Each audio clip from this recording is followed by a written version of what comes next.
Bienvenidos. Bueno, damos comienzo de este modo a nuestro curso virtual, producto de las condiciones que aquejan a nuestro país y al resto del planeta. Bueno, nuestra materia toma como marco referencial el periodo comprendido entre 1853 y 1916. Es una delimitación política fundamentalmente, ya que se inicia con la caída de Rosas y concluye con el acceso a la presidencia de Hipólito Yrigoyen. En el medio de todo este periodo vamos a ver fundamentalmente todo el proceso de auge de lo que se conoce como el orden oligárquico, el patriciado, el gobierno de la oligarquía, es decir, fundamentalmente una etapa de inclusión de la Argentina en el marco de la División Internacional del Trabajo, articulada en torno al comercio y la producción británica en principio, a la que luego se van a sumar otras potencias europeas y los Estados Unidos, y fundamentalmente, vamos a hacer hincapié en algunas variables que son características de esta etapa. En términos de lo político, fundamentalmente, tenemos un proceso de consolidación de una oligarquía que concentra los recursos económicos, culturales, sociales y políticos. Esta etapa puede articularse en distintos momentos. Es decir, primero tenemos una década que es la década del 50, en la cual hay una disputa en términos de la distribución del poder hegemónico entre Buenos Aires, entre el liberalismo porteño, fuertemente vinculado con los intereses británicos, y el interior, a partir de quien ha sido el vencedor de Rosas a través de una traición al orden federal y al sistema confederal preexistente, que fue justo José de Urquiza. Y luego, a partir de la década de 60, puntualmente de la batalla de Pavón, a partir de 1861, vamos a ver cómo ese liberalismo porteño lleva adelante su ciclo expansivo, articulando un sistema de alianzas con distintas élites del interior de nuestro país, y que va a encontrar su momento de cristalización con la llegada a la presidencia de Julio Roca en 1880. De este modo podríamos definir claramente tres momentos, al menos, de este proceso. Un primer momento, que es la década de 1850, en la cual tenemos una disputa por la hegemonía dentro de la oligarquía del litoral, es decir, por un lado lo que es el epicentro entrerriano, liderado por Urquiza y con el respaldo de la mayor parte del resto de las oligarquías provinciales de la Argentina, y del otro lado teníamos los intereses porteños. Conseguimos, es decir, en un primer momento la dirección del proceso en términos políticos va a ser implementada por Urquiza, pero rápidamente Buenos Aires se va a escindir y va a demostrar que no solo es capaz de generar un crecimiento económico muy superior al resto del país, sino básicamente que es imposible en términos de la articulación del comercio internacional, de las alianzas económicas y políticas que existen en el plano internacional, liderar a la Argentina desde un punto que no sea el de Buenos Aires. Durante la década del 50 vemos un empobrecimiento de esa confederación liderada por Urquiza, y del otro lado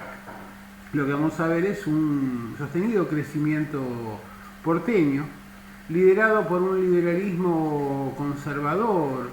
que es, que amplía las libertades económicas para los sectores más acomodados, mientras que impone una política profundamente restrictiva y represiva respecto de los sectores populares. Una etapa en la cual el Estado va a empezar a convertirse primero en Buenos Aires y luego a nivel general como el gran instrumento de esa oligarquía para generar negocios, para conseguir su financiamiento, evitando el pago de impuestos y básicamente estableciendo una política en la cual el costo de la acción estatal y fundamentalmente los riesgos en términos de la inversión van a terminar descansando sobre el consumo de los sectores populares. Esta primera etapa va a marcar en los años 50 la conformación de un régimen político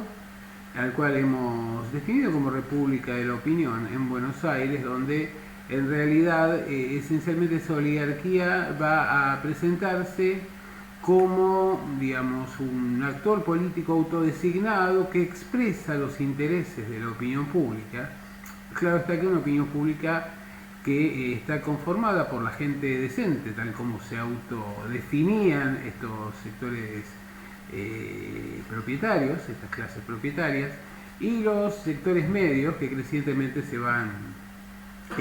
conformando en Buenos Aires producto de las actividades de intermediación que implicaba este comercio exportador y esta inclusión dependiente respecto del resto del planeta y de la economía internacional. Efectivamente vamos a ver que la primera etapa es una etapa en la cual se sanciona una constitución, se garantizan los derechos esencialmente del capital antes que de las personas. Si bien la constitución, de acuerdo a lo que había planteado Alberdi, debía durar 100 años para evitar nuevas guerras civiles, en la práctica Alberdi hablaba de república posible y república real o verdadera. La república posible era aquella que permitía generar un proceso de crecimiento económico acelerado con concentración de la riqueza y exclusión social. Evidentemente, en algún momento, según Alberdi, iba a llegar la etapa del derrame, en la cual los beneficios de ese proceso de expansión iban a alcanzar el conjunto de la sociedad, pero en la práctica esto no se registraría, por lo menos dentro del periodo que incluye esta materia. Vamos a ver entonces que hay un crecimiento muy importante de la pampa húmeda, una expansión de la frontera agrícola a partir de la eliminación de los pueblos originarios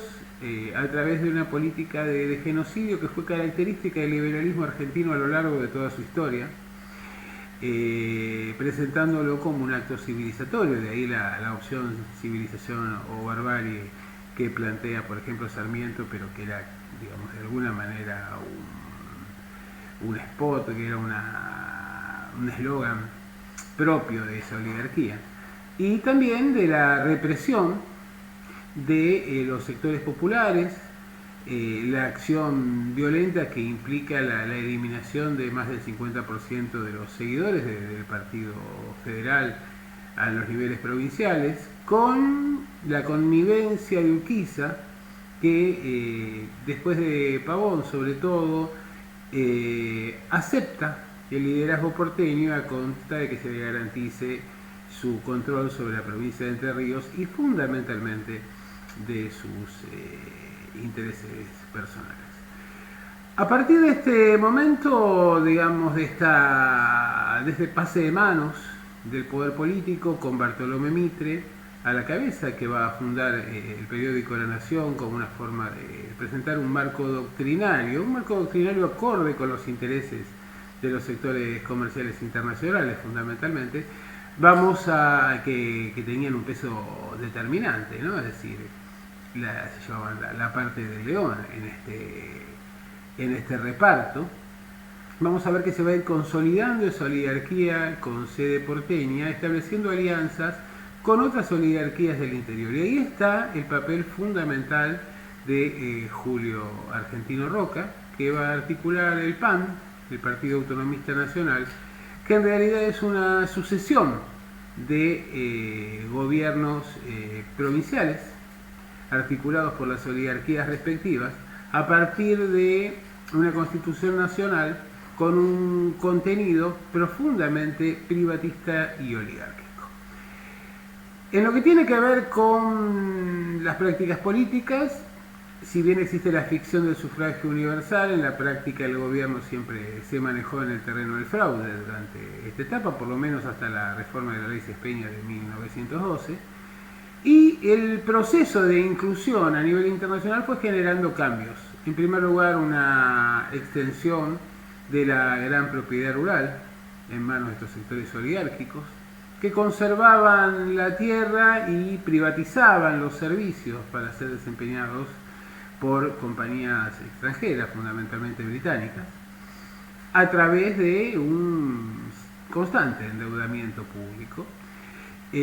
Vamos a ver también que va a haber algunos avances importantes en lo que tiene que ver con las comunicaciones, tanto a través del ferrocarril como del telégrafo, aunque no con el sentido de integrar el territorio, sino fundamentalmente de facilitar el comercio internacional y la salida de productos primarios. Y también a partir de la demanda de mano de obra que se va generando y para reemplazar a la mano de obra local que había sido destruida por esta acción represiva y genocida del Estado liberal, vamos a tener un proceso continuo de recepción de inmigrantes, no los inmigrantes que querían Alberdi y Sarmiento, que eran inmigrantes del norte de Europa, protestantes, con hábitos de moralización acelerados, de espíritu empresarial y demás, sino fundamentalmente por población analfabeta procedente del sur y del este de Europa. Con los inmigrantes llega la sindicalización, primero de sectores de élite, la sociedad tipográfica en 1854, después vamos a ver que van a ir creciendo fundamentalmente desde el anarquismo y desde el socialismo, en el caso de la FOA y luego de la FORA, del quinto y del noveno congreso, vamos a ver cómo se va generando una situación muy particular, en la cual, por un lado, se desarrolla un proceso de alfabetización a través de la ley 1420 que trataba de construir un pasado común para los argentinos o para los habitantes de la Argentina, y un proceso de adoctrinamiento en el marco de la teoría del liberalismo, y también de alguna manera un relato claramente logrado a través de la historia oficial y del sistema educativo, impulsado por la escritura de los grandes textos de Bartolomé Mitre, grandes aparatos de adoctrinamiento, por cierto, por el cual, digamos, si bien de alguna manera se consagraba un orden burgués desde el plano de lo cultural y una eliminación de las posibilidades de ascenso social generalizado, por el otro lado, las actividades que demandaba el comercio de exportación precisaban de una población, o por lo menos de segmentos de la población alfabetizados, que fueron dando origen a las clases medias. Y estas clases medias son las que van a empezar a partir de la década del 80 y sobre todo de la década del 90, a reclamar un proceso de apertura de transparencia política. Para la década del 90 nos vamos a encontrar entonces, y para la etapa que va de la década del 90 hasta el fin de siglo, con dos grandes cuestionamientos a partir de distintos sectores sobre ese orden oligárquico, con ese elevadísimo nivel de concentración de la riqueza y también de las atribuciones públicas y privadas. Por un lado, va a haber un cuestionamiento de las clases medias que se va a expresar a través de dos partidos políticos que van a surgir, que son la UCR por un lado y el Partido Socialista por otro, y la UCR impulsando procesos revolucionarios con el fin de garantizar la transparencia electoral, que si bien son fallidos, generan inquietud y preocupación respecto de la continuidad de ese orden. El Partido Socialista en realidad lo que busca son reformas, sobre todo bastante limitadas en lo que tiene que ver con las condiciones de vida de los trabajadores, pero sin tener un programa claro para retomar el poder. Esto es lo aceptable para esa oligarquía. Y por esta razón, la salida, aunque con cuestionamientos internos, va a ser una reforma política que garantiza la transparencia del sufragio a través de un empadronamiento obligatorio, el sufragio obligatorio y la cabina aislada o cuarto oscuro para garantizar el anonimato de los votantes. Y por el otro lado vamos a ver lo que son los reclamos a través de la lucha social, de la lucha en las calles, de la lucha que impulsan los sindicatos anarquistas, sobre todo, en menor medida socialistas, para tratar de transformar drásticamente las profundas injusticias, los desequilibrios que existían en esa sociedad y esencialmente también para impulsar un orden social proletario. Para los trabajadores la respuesta va a ser la represión, y la represión se va a ir profundizando hasta llegar a los momentos más significativos que exceden a nuestro periodo, que van a ser la Semana Trágica del año 17 y luego la Patagonia, los sucesos de la Patagonia en los años 1920, 1921. Las dos mayores represiones laborales de la historia se dieron en el marco de un gobierno radical. Un radicalismo, digamos, que tiene que si bien impulsa una transformación en lo electoral, en la práctica sigue, digamos, aceptando tanto la Constitución como la estructura de clases que hereda de ese orden. Lo único que trata de conseguir son las posibilidades de un ascenso social y mejores ingresos o posicionamientos dentro de las estructuras sociales para las clases medias. Del lado de los trabajadores, solamente el hambre y la represión son las características. De este modo, entonces, vamos a ver que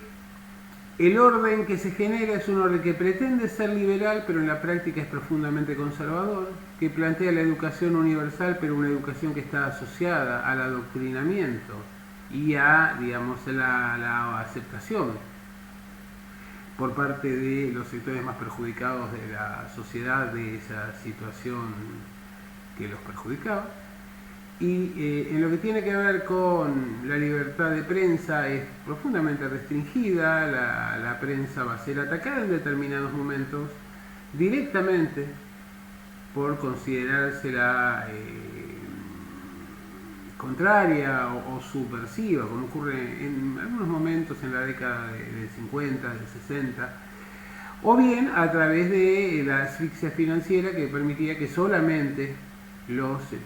periódicos que tuvieran un programa burgués pudieran seguir adelante. Recordemos que la prensa es una prensa política, una prensa partidaria, una prensa facciosa, que es de alguna manera el brazo público de la expresión de ideas, de intereses, de círculos concretos. En el marco de este proceso vamos a tener también lo que es, digamos, una mancha muy grave también en lo que tiene que ver con las relaciones exteriores, con la denominada Guerra de la Triple Alianza, donde, digamos, en defensa, por inspiración de los intereses británicos, se produce un aniquilamiento de la población y también una fractura considerable. Prácticamente Paraguay pierde 2/3, simplemente por el hecho de no aceptar su integración subordinada a esa División Internacional de Trabajo. Y en el marco de esa guerra del Paraguay va a ser aprovechado por el gobierno de Mitre y por el gobierno luego de Sarmiento, que lo va a heredar, aunque se va a despegar de ese conflicto, va a ser aprovechado para silenciar a la prensa y para llevar adelante tal vez la más terrible represión, un genocidio interno de opositores, muchos de ellos eliminados directamente por las tropas enviadas por Bartolomé Mitre y la mayoría obligados a combatir en el frente paraguayo. También esta guerra del Paraguay fue el escenario donde prácticamente se eliminó a la mayor parte de la población afrodescendiente, ya que pese a que la Asamblea del año 13 había garantizado la libertad de vientres, en la práctica las familias patricias donaron a esos afrodescendientes que formaban parte de su servidumbre al Ejército Nacional para combatir en el conflicto, de alguna manera como una pase de facturas por considerar que habían oficiado como una especie de servicio secreto de Juan Manuel de Rosas durante la etapa precedente. Esta etapa tiene una expansión notable de la economía, de la agricultura, de la explotación ganadera, y básicamente tenemos que tener en cuenta que esa oligarquía, si bien tiene alianzas con sectores aristocráticos del resto de las provincias, en la práctica se restringe a la denominada pampa húmeda, ¿no? Un segmento que toma las provincias del litoral, Santa Fe y Entre Ríos, parte de Córdoba, el norte de la provincia actual de La Pampa y la provincia de Buenos Aires. Y efectivamente este desequilibrio que se genera con el resto de las provincias va a generar también malestar. Por esta razón se van a dar datos muy interesantes, situaciones muy interesantes a partir de todo este proceso de impulso de la reforma que lleva adelante Sáenz Peña, y que en realidad fue pensado simplemente como una forma de inclusión subordinada y minoritaria de la Unión Cívica Radical y del socialismo, y en la práctica terminó posibilitando un cambio en lo que tiene que ver con la distribución del poder. Pero si bien el Poder Ejecutivo cambió de manos, no cambiaron de manos los resortes fundamentales de la economía en nuestro país. Por esta razón, digamos, la revolución que planteaba Irigoyen en el discurso tenía su contrapunto con lo que fueron sus políticas efectivas, ¿no? Mi programa es la Constitución Nacional, y esa Constitución Nacional había sido sancionada justamente para prohijar y proteger los intereses de sectores acomodados que siguieron siéndolo a partir también de lo que fue el acceso de Hipólito Yrigoyen a la presidencia de la Nación. Estamos en contacto y bueno, atento para recibir sus consultas por los canales de que fueron informados. Hasta luego.